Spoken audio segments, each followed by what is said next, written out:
So what have I been watching over the past 2 weeks? That's what we're going to take a look at today. That includes physical media and films that I've watched by other means. So let's get into it.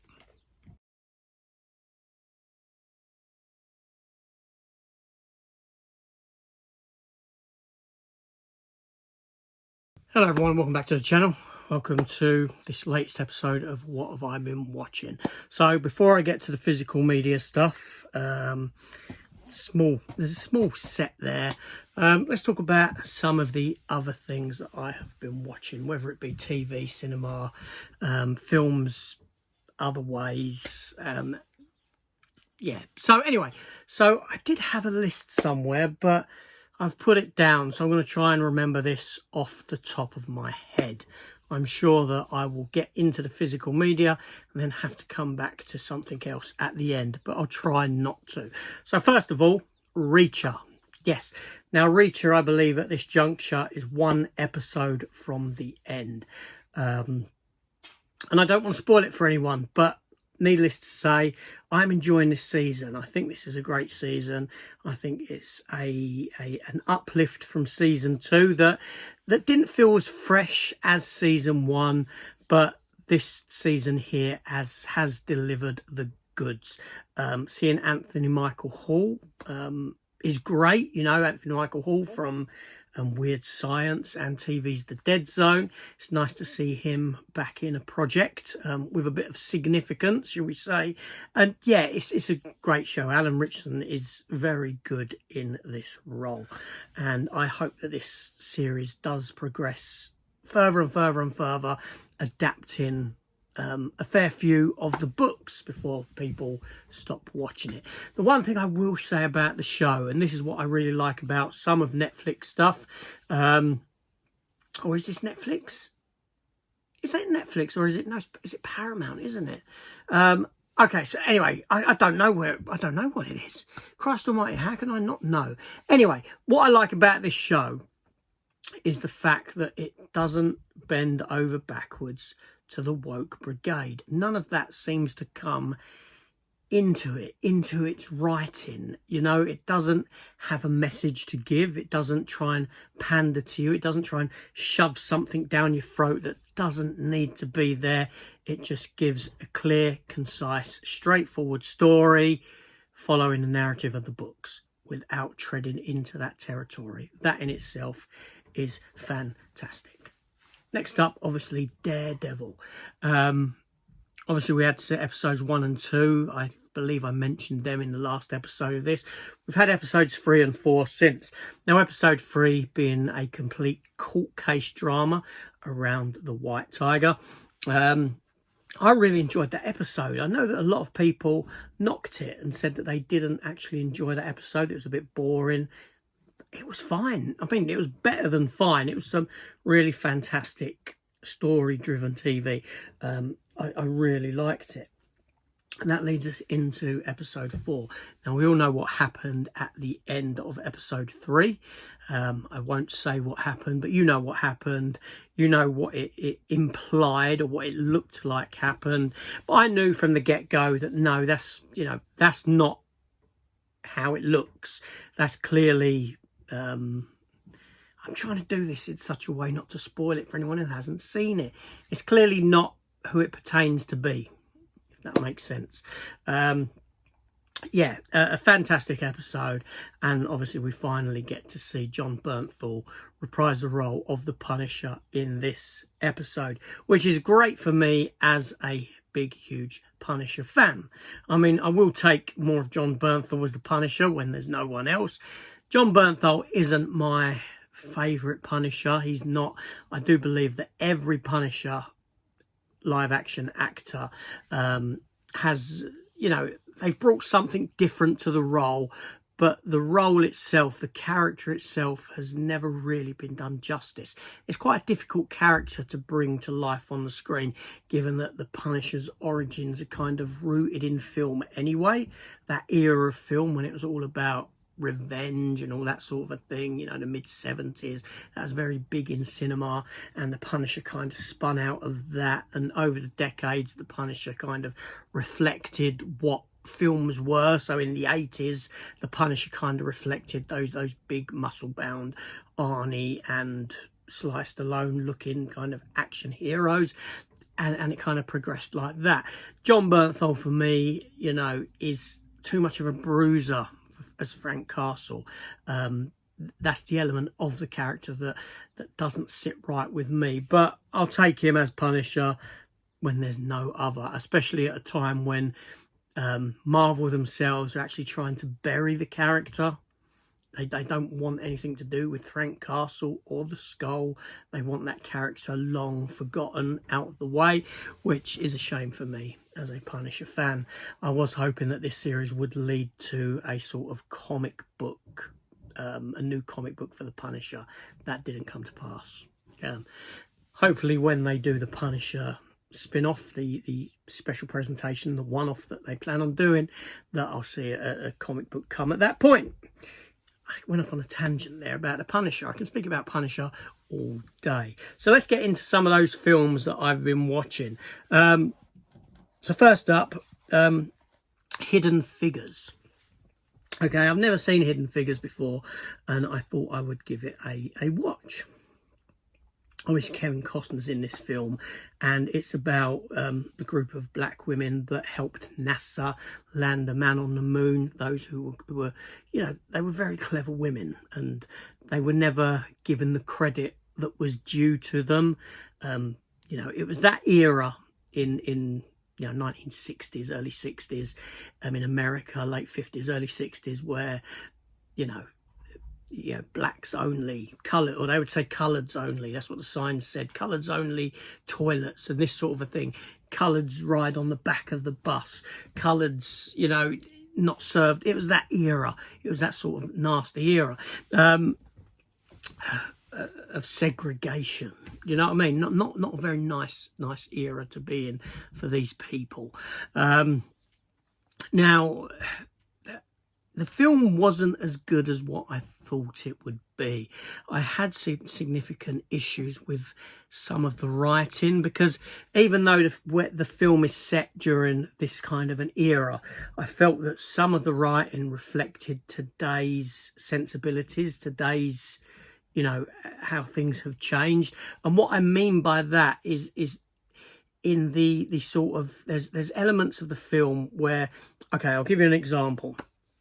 So at the beginning of the film, the three ladies, their car's broken down, police car pulls up, but it's like worries on, and they're a bit worried about this policeman coming up, and they tell the policeman that they work for NASA, blah, blah, blah, blah. And the policeman's actually quite cordial to them. He's very nice to them, and he gets them to follow him to get them to work on time after they get their car started. And yeah, they're right up the back end of this police car driving fast, and one of the women says, you know, this is, you know, when else am I going to get the chance to chase a white man in a car, being a black woman in 1961? You know, and I'm thinking, that's a very odd thing to say. So that's written, that line there is kind of written with the knowledge of how things have changed now in the future, because you wouldn't be sitting there knowing. That's like you're aware that these changes would happen, that this would definitely, you wouldn't speak like that. And there's a couple of elements in the film that were kind of written in the dialogue like that, and that kind of took me out of the film. So it was kind of, see what I'm saying? It's kind of written with the perspective of today in the voice of yesterday, and that didn't sit right with me. Other than that, you know, it was a fine film, just not what I expected it to be. But there we go. Now, the next one, new one that I watched, was Last Breath. Now, I knew nothing about this film. I went into it completely blind. I mean, I'd heard about it. I looked at it. I thought, okay, let's see the trailer. Let's see what the trailer's like. Sort of man against nature kind of a thing. Divers go down to the bottom of the ocean. One diver gets stuck down there. Rescue mission to rescue him. I knew that Woody Harrelson was in it from the trailer. And I didn't know, but it also had the fella in it that plays Shang-Chi in the Ten Rings, the Marvel film. I was surprised starting the film because it's set in Scotland. Now, the film is based upon a true story. Again, I know nothing about this story. I was never aware of it, but it's based in Scotland. I'm guessing they go into the North Sea, and this is where it's done. And what they do is they work on these cables, the underground cable network that runs under the seas between countries, delivering gas and whatever pipelines they are, and this sort of thing. And something goes horribly wrong. You've got a storm, and the diving bell that goes down, the ship stops working up above, the propellers, the things that keep it where it's meant to be, fighting against the tides or against the waves and that sort of a thing, all shuts down, and the diving bell, the ship gets dragged, diving bell gets dragged, one geezer gets cut off and is left down there, and his air's running out fast. He's got about 10 minutes of air, and wow, it's an amazing story. It really is unbelievable, completely unbelievable, but it's a true story. You know, I'm not going to go into any depth into what happens at the end, but all I can say is it's quite a short film. It runs at about 90-95 minutes. It's not a long film. It doesn't overstay its welcome. It's quick. It gets to what it needs to do and delivers in that. You've got some good characters in it, some good characterization. It's a great film. You know, I was quite blown away by it. I thought it was, you know, it was very good. And like I said, I'd never even heard of this story before, and there's an element of disbelief in what actually came to pass at the end. I highly recommend you watch it. Next up is 57 Seconds. 57 Seconds. This is a excuse me, sci-fi film from, I think it was 2021, and again, a film I've never seen. I just thought I'd sit down and watch this film. Morgan Freeman is in it to a degree. It's got I know the actor's name, but it's eluding me right now. He was in some of the Hunger Games films. I think he was the one who pretended to be a rock, disguised himself. I think that was him in Hunger Games. I don't know. Forgive me if I'm wrong. I've not seen Hunger Games for a very long time. And yeah, it's about this fella who's trying to bring down, you know, you've got these two companies, big companies, tech companies, futuristic kind of tech that they deliver. And he finds a ring. After saving the life of Morgan Freeman, he finds a ring. And when you touch this ring, it sends you back 57 seconds to before, you know, and so he's using this ring to do what he does, but trying to bring down this other big mogul in the tech industry who was responsible for the death of his twin sister and all this sort of stuff. He gets in working with him in an attempt to bring him down from the inside, etc., while starting a relationship with this other girl, this black girl who I thought was actually very attractive. Should I say that? Shouldn't I say that? I don't know. I thought she was very attractive. I don't know her name. Don't know what else she's been in.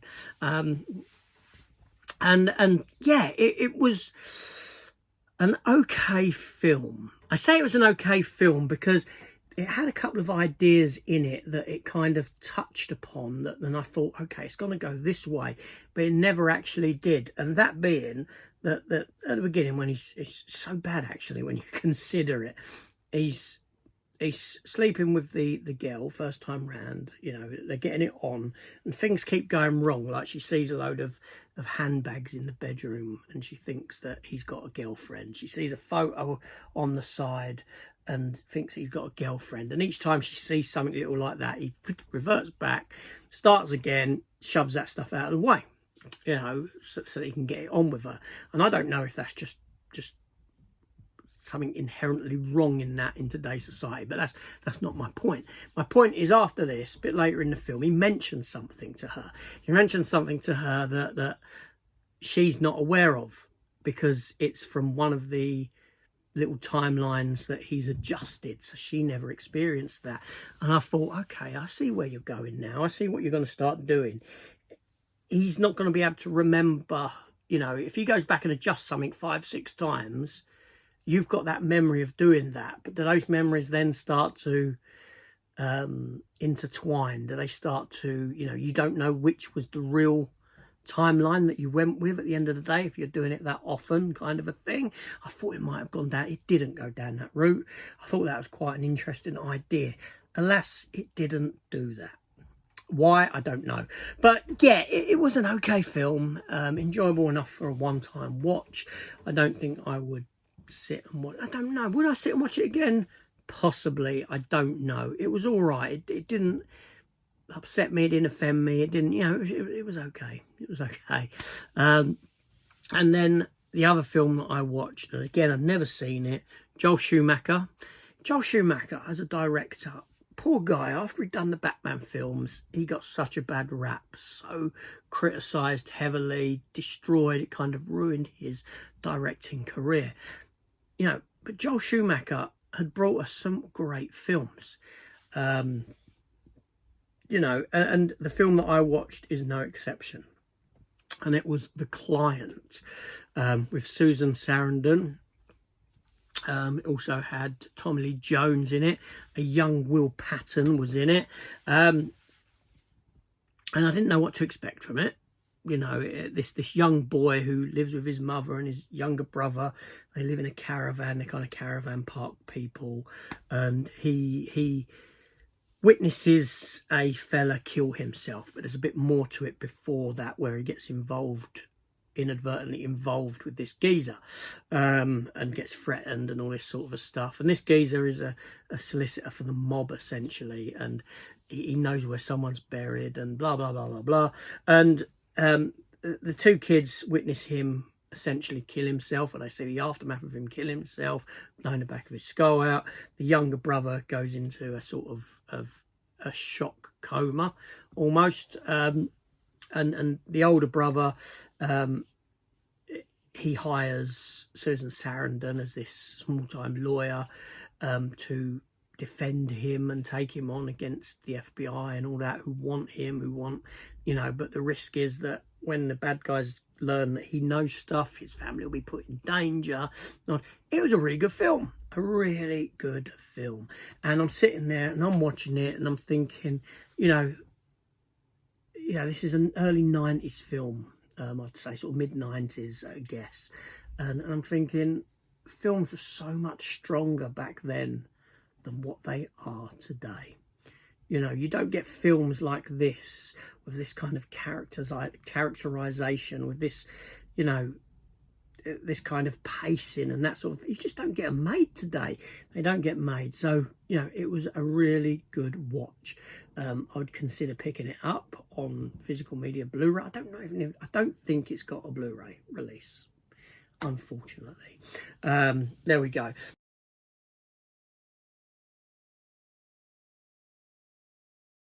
Now, I knew I'd forget something, and it's TV related, and it is Family Guy. Family Guy started back up again with, I don't know what season it is, 23? I can't recall. I don't even know, not that I can't recall. But anyway, so Family Guy, I do love Family Guy. I really like Family Guy. That being said, I still watch it.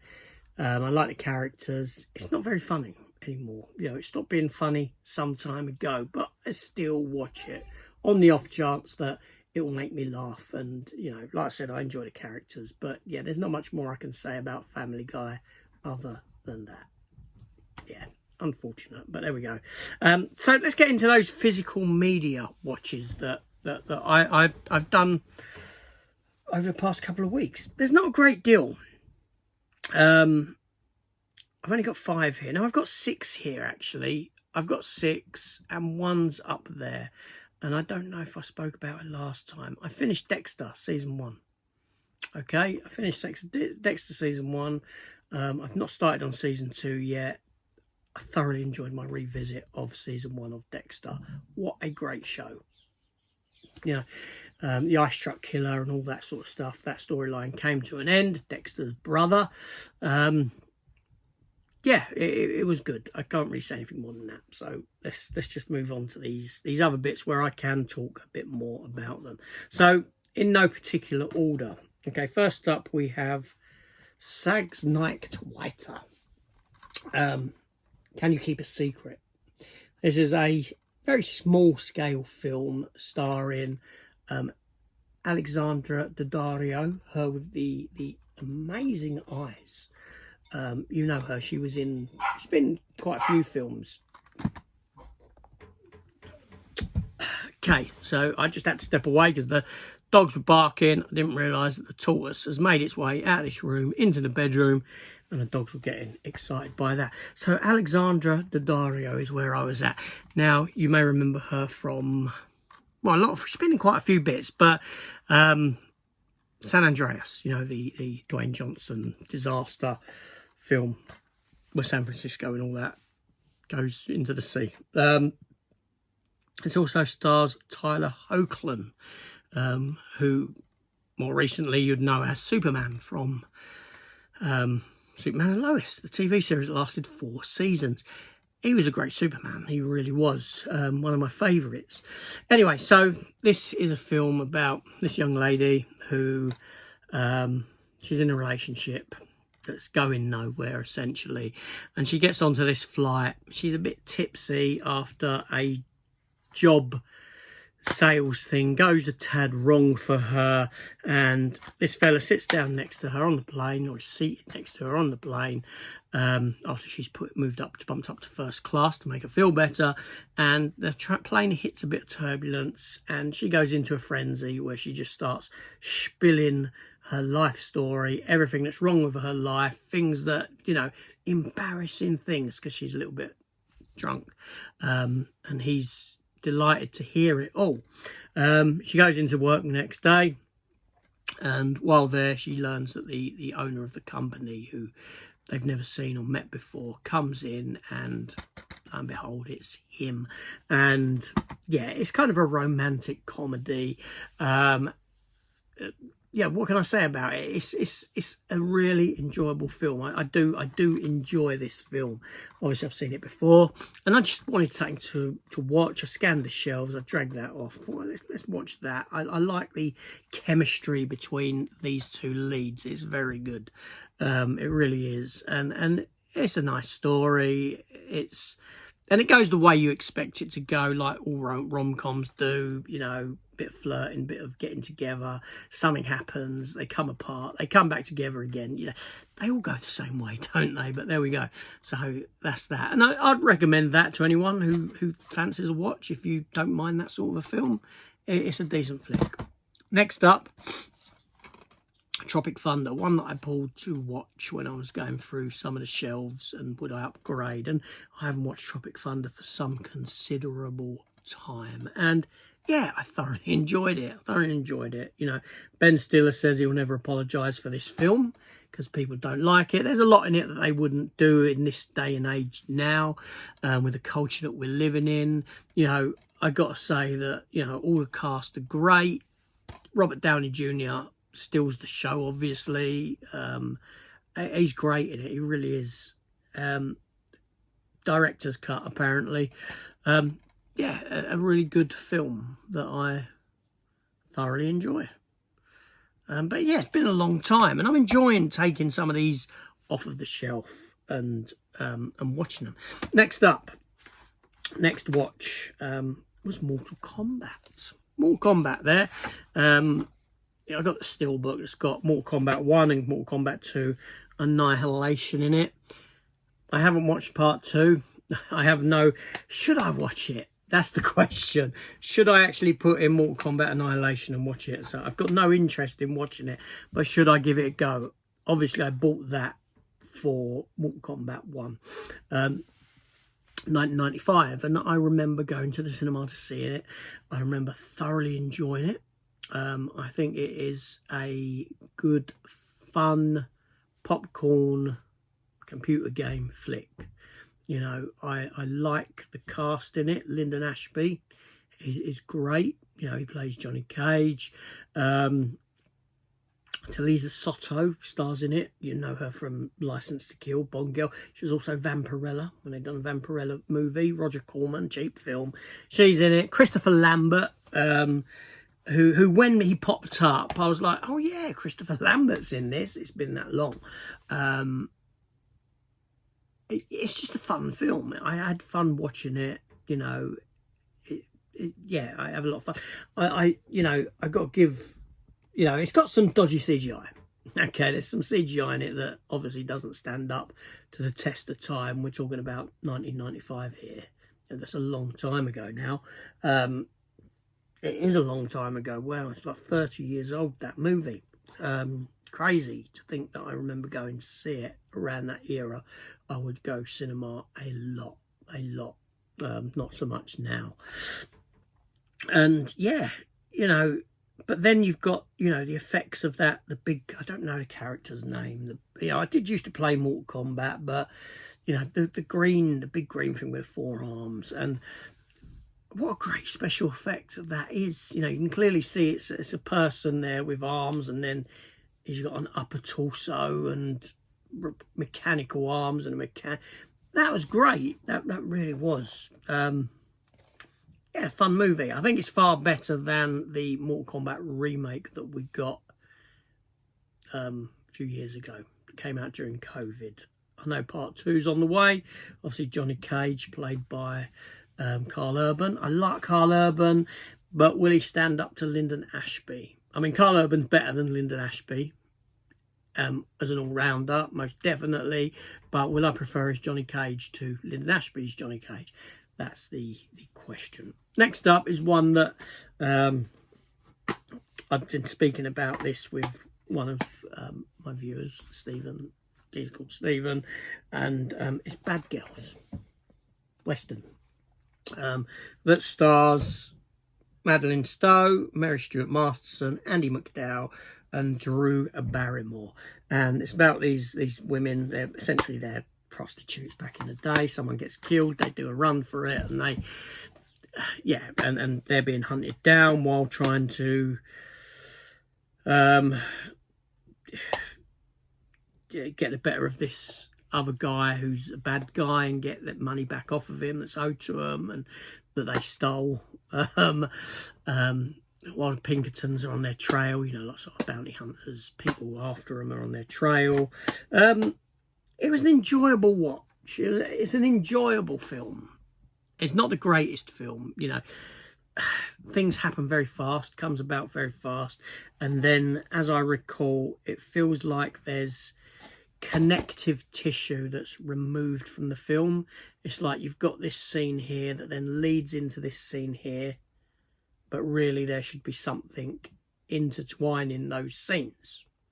That's the best way I can describe it. I can't give any examples because it was at the beginning of the 2 weeks ago that I watched this, so it's a bit fuzzy now in the memory of an example of a scene leading into a scene. It's like something should have occurred there to connect that. You know, the character says they're going to do something, or they're going off to do something, then it's done, and they're on to the next bit to get. Yeah, it just felt a bit like that, you know. But there we go. And now we'll get on to the last one. And it is, the last one that I watched is, I'm being diplomatic with this for a reason. And it is American Pie. The first American Pie film. I watched it in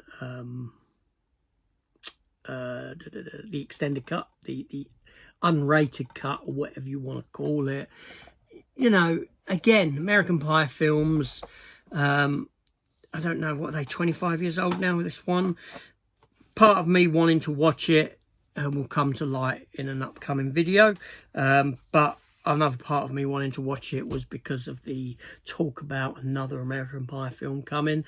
Now, I've heard a couple of rumours that it might be called American Funeral or American Vacation, where the guys go on vacation and get up to hijinks. I kind of prefer the funeral idea that might see the death of Stifler's mum and them get together for the funeral and hijinks ensue.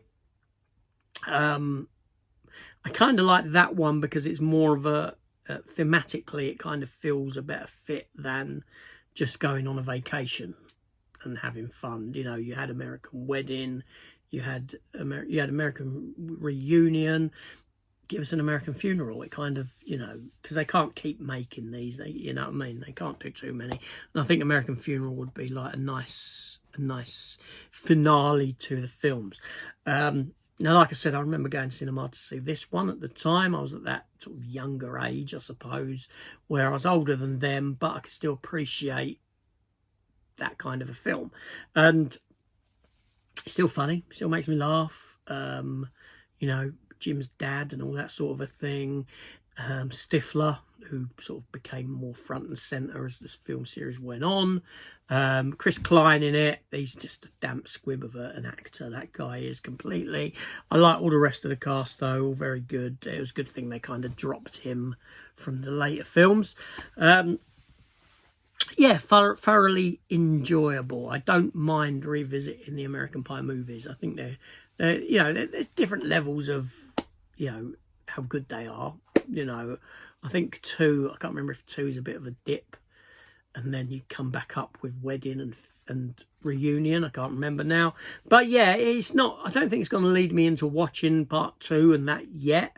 I just wanted to revisit that first one, and I had fun doing so. It's a funny film.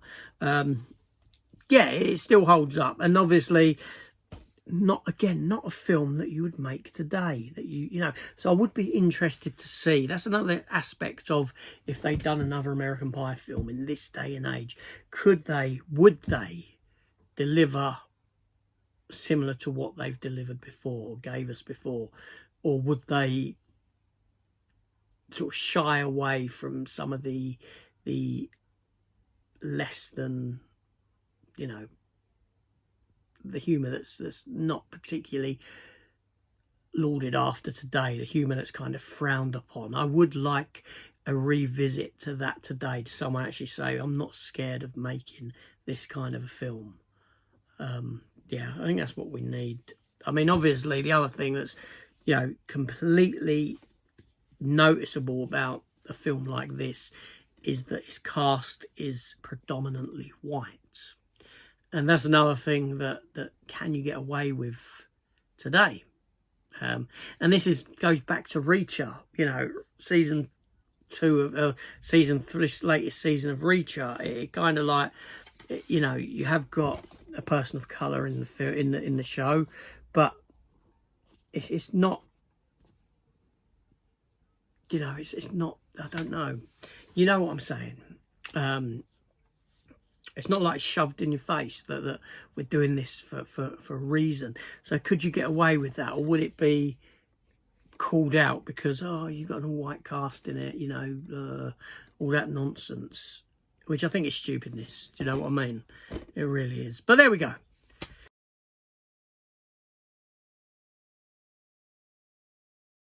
Okay, next up we have physical media wise, which I haven't got here to show you. I'll tell you why afterwards. I'm trying to forget what's the name of it. Terrifier. Okay, so I had that double duo pack of Terrifier. Never seen them. I kind of bought them in the frenzy of when that double pack came out and everyone talking about these films, and I thought, okay, let's just buy it and see, you know, there must be something in it, in that, you know, a sequel's been made. So I sat down and I watched the first Terrifier film. It runs at like 90 minutes, which is, you know, a nice runtime for a film. Obviously, it is a cheap film. I expected it to be cheap. You know, you got that Art the Clown that goes around, does some killings, and look, I know that people like horror, and I'm not the biggest horror fan, but seriously, come on, you know, I know art is subjective, etc., blah blah blah, all that nonsense that I spiel. This film was rubbish. Seriously, this film was crap, and I'm so sorry if that upsets you, right? I don't get what this film does for anyone. You know, the characterization of the surrounding characters in it, you know, is poor. There's nothing there, right? It's just shock for shock value. And why shock value? I mean that particular scene. A scene where a woman is strung up naked. She's got knickers on, right? She's naked, she's gagged, she's strung up by her legs like that. I think her arms are tied behind her back, whatever it may be. You know, her jubblies are on show, hanging, right? And Art the Clown, he rips her underwear off, right? Now, you don't see that. It's kind of off camera at that point. Rips the underwear off. He's got like a hacksaw, like a big hacksaw, and he proceeds to slice her down the middle there, downwards, okay? Now, you don't see it straight away. You kind of see it a bit from behind, as it's a bit further in, and then she's left kind of, you know what I mean? I'm sorry. How can you get off on that? How can you watch that and think, this is great? I don't know. I don't know what goes through people's minds to actually enjoy that. I seriously don't. The film itself, you know, shock value. I get shock value, right? You know, and it's not that I'm disgusted by what I'm seeing or I'm shocked by what I'm seeing, but I don't get the appeal of what I am seeing. Okay? The film itself is crap. It's rubbish. All right? But then I thought to myself, okay, I didn't like that. Let's see about part 2. Let's put part 2 on and watch part 2. You know, it can't be any more than 90 minutes, 100 minutes, you know, with an inflated budget. 2 hours and 20 minutes. 2 hours and 20 minutes long for this kind of a movie. Talk about stretching it. Right, now I'm going to say, and I will tell you that I'd switch this film off because, again, like the first one, I just thought, this is rubbish. I am wasting my time, okay? So I got so far into it. I saw the bit where Art the Clown is seeing the little girl clown in the dry cleaners. I saw that scene, right? Do I really want to watch a young girl defecate herself onto the floor with diarrhea, right? No, I don't. Okay, I know it's in his imagination in the context of the film, but do you know what I mean? You see this stuff hitting the floor and that sort of a thing, right? And then, you know, they're playing with the entrails of a possum in a school, sat there, you know, where this boy kind of sees them and this sort of a thing, right? Now, I know that it might go into this boy. I can see where the film was going. I can see what it was going to do with the boy and this sort of a thing, and you know, but what I'm saying is I'm sat there and I'm like, this isn't good. This isn't, you know, this does nothing for me. You know, great if it does do stuff for you, great. I don't understand what it does for you. Seriously, I don't think I'll ever understand the appeal of this, of watching this kind of stuff, because you're not getting nothing out of the characters written in these films. Okay, you're not. Right, the characterization, even in this film, from what I saw, this crap, it's rubbish. It's going to be like horror films, majority of horror films, this kind of a slasher, shock value horror film. That's what it's about, that shock value, right? And I just don't get how people get off on that. You know, seriously, I don't get it. It was just rubbish. I said to the wife, I switched it off because I was going to bed. And the next day I thought, should I rewatch the rest of it? And I said to her, I'm not even going to bother. I'm not going to bother, you know. And the reason I've not got that here to show you, to hold up and say this is what I was watching, is because I got rid of it. I got rid of it from the collection. It was that bad. It was horrendous. It was horrendous rubbish. Okay? That's my opinion on it. And I don't care, you know, if that upsets people. I know people get upset by an opinion. It's my opinion, right? I seriously don't care. I don't give a toss if someone says to me, oh, you like this film, but it's rubbish. It's a film. Who gives a toss, right? But people get upset by this. People are going to get upset by me saying that this film is rubbish. You know, it's that kind of football mentality kind of wisdom that runs through people. Sorry, in my opinion, and my opinion does count here, these films were rubbish. I didn't finish the second one. I've got no interest in the third one. I don't care if they do a fourth one. They were crap.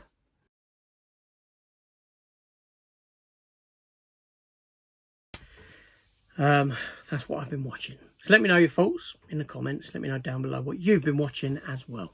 And I'll see you all on the next one in about 2 weeks' time. Take care.